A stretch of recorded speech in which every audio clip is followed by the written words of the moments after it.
తల్లి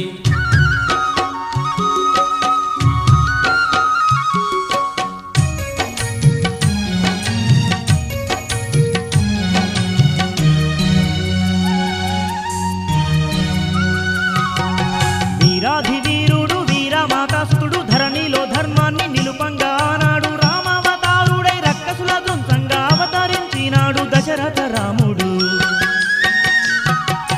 16 వన్నేల పసిడి కాంతుల కొమ్మ ముజ్జగానాలేని సౌందర్య రాశి జనక మహారాజు గారాల పుత్రిక భువనైక సుందరి సీత మహాసాధ్వి ఎంత చల్లని వాడు రామయ్య తండ్రి ఎంత చక్కనిదమ్మ సీతమ్మ తల్లి ఎంత చల్లని వాడు రామయ్య తండ్రి ఎంత చక్కనిదమ్మ సీతమ్మ తల్లి